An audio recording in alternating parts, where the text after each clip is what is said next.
Alors mes chers amis, ce cours de ce soir,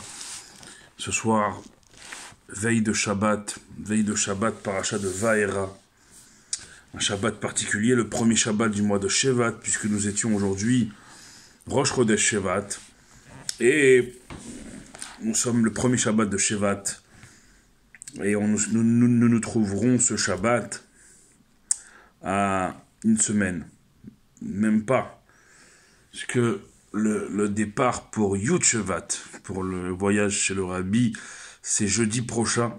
Donc jeudi soir prochain à cette heure-ci, si Dieu veut, les Mirtzeh Hashem, on sera chez le Rebbe, Baruch Hashem. Et donc, on est donc à quelques jours, ce Shabbat, on sera à quelques jours de Yud Shevat, une date importante, je vous l'ai rappelé.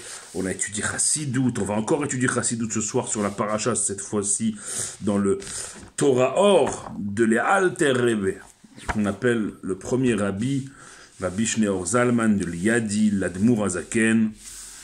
Pour continuer dans Chassidut, on a étudié le rabbi précédent, en début de semaine, Rabbi Yosef Yitzhak, on a étudié le rabbi hier, on a étudié, ce soir, on va étudier l'Admour Azaken. Il faut étudier Chassidut pour se préparer à Yud Shvat, notamment le Mahamar a étudié ce Shabbat, Bati le Gani Achotikala, le Mahamar de Yud Shvat. Mais on vit des moments de Géoula, que ce soit ces journées de Shevat, comme la paracha des Shabbatot, depuis la semaine dernière, depuis qu'on est rentré dans Shemot. Ce Shabbat, c'est paracha Vaera, ou Akadosh Baruch Hu. Alors ce cours que je vais dédier, il est dédié ce soir pour ma grand-mère, dont c'est la Skara ce soir et demain, Marguerite Bat-Émilie. Marguerite Bat-Émilie, que son souvenir soit pour toute notre famille une source de bénédiction, comme elle l'est toujours, qu'elle continue à bénir toute notre famille. Marguerite Bat-Émilie Usan, donc c'est la Askara ce soir et demain de Shevat. Tiye nafshat serura bitzror achayim vaera el Avraham el Yitzhak vel Yaakov be'el Shaddai ushmi Hashem lo nodati lahem. Je suis apparu, dit Dieu à Moshe, j'ai apparu à Avraham, je suis apparu à Avraham, à Yitzhak et à Yaakov, sous un nom, Kel Shakai, le côté protecteur de Dieu, le nom protecteur de Dieu. Ushmi Hashem, et mon nom, Yud Kevavke, le Lonodati Lahem, je ne leur ai pas fait savoir.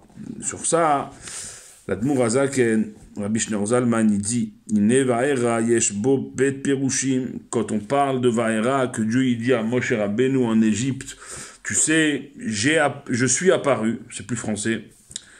Il y a deux sens. Lashon avar shenit galal le'avot, un langage passé pour désigner le fait que Dieu il s'est révélé au avot, au patriarche. Ve'abet lashon atid, et le deuxième sens, nous dit l'Admour Azaken, c'est un langage futur pour le futur, chez ou lashon ou chez tamid, lashon ave, chez tamid yesh bechina zo bechol zman bechol adam. C'est un langage, nous dit Rabbi Shneor Zalman, de présent qui est perpétuellement renouvelé pour toutes les époques et pour toutes les personnes. En vérité, à travers Moshe Rabbeinu, Dieu il parle non seulement à la génération de Mitzrayim en Égypte, mais à toutes les générations et jusqu'à la dernière, la nôtre, la dernière de l'exil, la première, on l'espère très prochainement et même maintenant, de la délivrance. Qui ine en korina avot el alishlocha. Parce que quand on parle de avot, on désigne ce chiffre 3, Avraham, Yitzhak, Yaakov. On sait très bien que le principe d'un patriarche, c'est la Yerusha, c'est ce qu'il laisse l'ivneem à ses enfants, aux générations.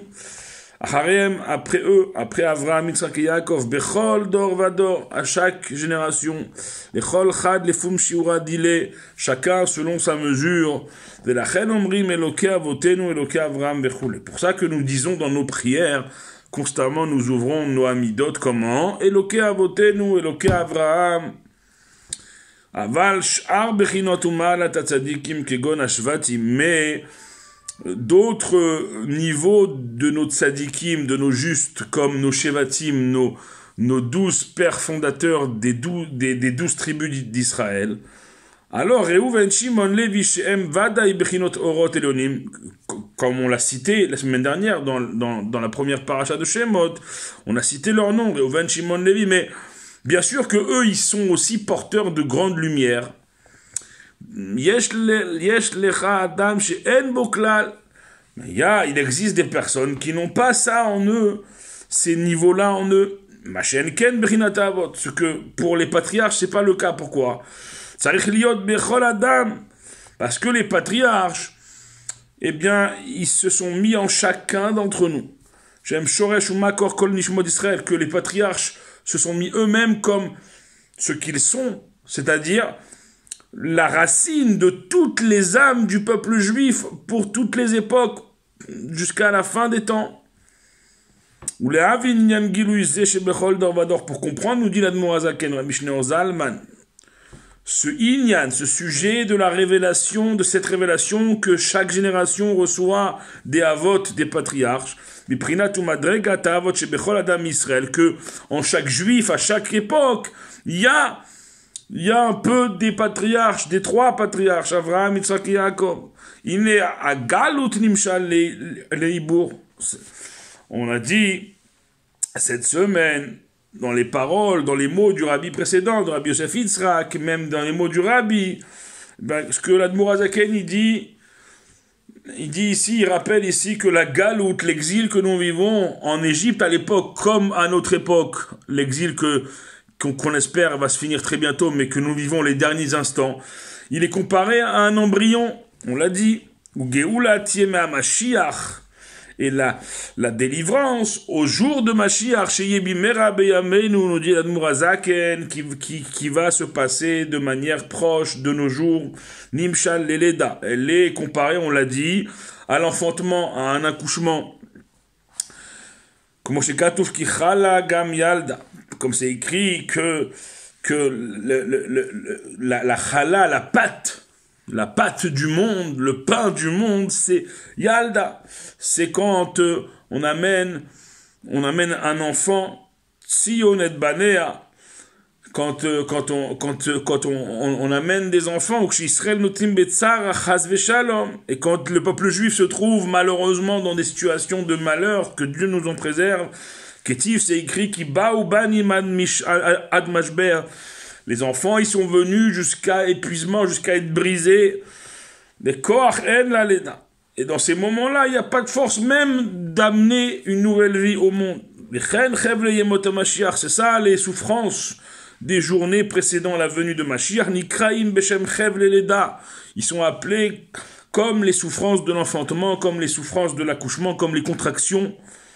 Comme c'est écrit qu'à ce moment-là, dans ces jours-là, avant Mashiach, les douleurs de l'enfantement viendront à toi. Malheureusement, c'est ce qu'on vit, c'est ce qu'on a vécu, c'est ce qu'on vit. Pareil pour la sortie d'Égypte, la délivrance d'Égypte.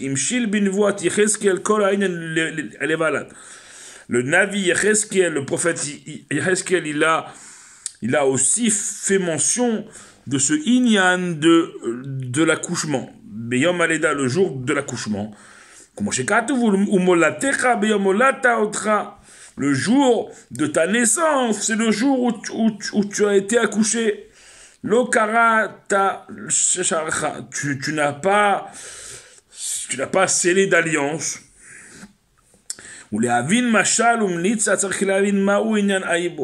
Nous dit l'Admor Hazaken, pour comprendre ce mashal, cette image, il faut comprendre c'est quoi le inyan, le sujet de l'embryon, du bébé, dans le ventre de sa maman, qui iné amrou razal, nos chachamim, ils nous ont dit, darash Rabbi Simlai, il a été doresh, lama avala dome bim'ei imo, les pinkas mekupal rosho, ben bibirkav, veigvotav alagbotav, veochel mimashimo chelet.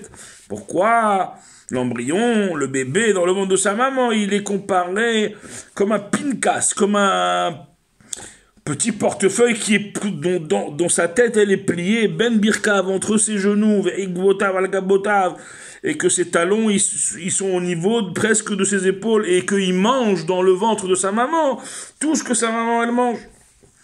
Ou piv, sa bouche elle est fermée, vetiburu patouar, et son nombril il est ouvert par le comment on appelle ça, par le couper le cordon, c'est ça, c'est l'expression. Patouar, donc il est dans le ventre de la maman, il mange par ce cordon qui est relié à son nombril qui est ouvert, alors que sa bouche dans le ventre de la maman, elle est fermée. Quand un enfant il vient à l'ère de ce monde, il sort de la maman au monde, alors ce qui était fermé dans le ventre de la maman, il s'ouvre, les lèvres s'ouvrent, c'est-à-dire pour ça qu'on a des traits ici, parce que le malach, l'ange, il nous frappe à cet endroit-là pour nous ouvrir la bouche. Venistam apatour, et ce qui était ouvert dans le ventre de la maman, c'est-à-dire le nombril, quand on sort du ventre, il se referme. Donc on voit que quand on vient au monde, c'est l'inverse de ce qui s'est passé pendant 9 mois dans le ventre de nos mamans. דהיינו שיש לעובר כל חתוך האיבר ראש ועניינים ולהם אלא שראשו מקופל ומונח בין ברכיו שאינו משמש כלום שאינו מחשב מערער. Dans le ventre de la maman, on a dit que tout est fermé à part là où il y a le cordon où passe la nourriture, et que donc le bébé dans le ventre de la maman, il peut pas penser, il peut pas réfléchir, il a des yeux mais il ne peut pas voir, il a des oreilles mais il peut pas entendre dans le ventre encore. Et quand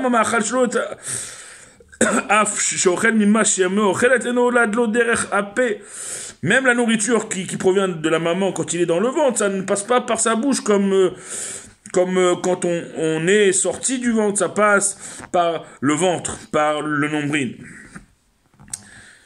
Ça, c'est les Tisha Yacheleda. Ça, c'est ce qui se passe pendant les 9 mois de grossesse.